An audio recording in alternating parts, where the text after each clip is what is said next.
गिरफ्तारी के वक्त रेंजर एहलकार जिन्होंने नकाब पहन रखे थे इमरान खान यानी साबिक वजीर आजम को गिरेबान से पकड़कर देकर गए। उनके गिरेबान पर हाथ डाला गया और उसकी तस्वीर और वीडियो बनाकर पूरे पाकिस्तान के टीवी चैनल्स को भिजवा दी गई। अब टीवी चैनल के ऊपर यह वीडियो चल रही थी, दोपहर के 2 बजे थे और इमरान खान साहब की सिक्योरिटी में कुछ लोगों ने यह बताया। उस दिन उन्होंने इंटरव्यूज दिए, बल्कि मेरे से 1-2 लोगों की बात हुई। उन्होंने कहा कि ये जो लोग पकड़ने के लिए आए थे ये रेंजर्स के यूनिफॉर्म में जरूर थे, लेकिन ये रेंजर्स वाले नहीं थे, क्योंकि इमरान खान साहब की सिक्योरिटी में कुछ लोग एसएसजी के कमांडोज थे और वो एसएसजी कोर्स करके आए हुए थे। तो उन्होंने कहा कि ये किसी सूरत एसएसजी कमांडोज के अलावा कोई और फोर्स नहीं थी।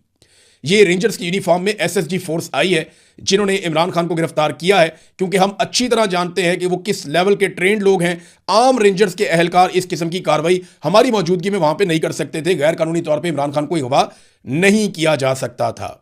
बहरहाल इमरान खान साहब को अगवा किया गया और नामालूम मकाम पर मुंतकिल कर दिया गया।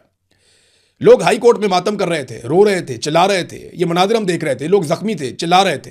कई एमएनएस को, सेनेटर्स को मैंने वहां पे देखा, उनकी आंखों में आंसू थे। वो परेशान थे कि पाकिस्तान के सबसे मकबूल लीडर को गिरफ्तार कर लिया गया, बल्कि अब किसी को नहीं पता कि उसे कहां ले जाया गया है। आनन फानन पूरे पाकिस्तान में यह खबर फैल गई और अवाम सड़कों पर निकल आए। हर तरफ एहतजाज शुरू हो गया। मुल्क भर में शदीद गम गुस्सा था।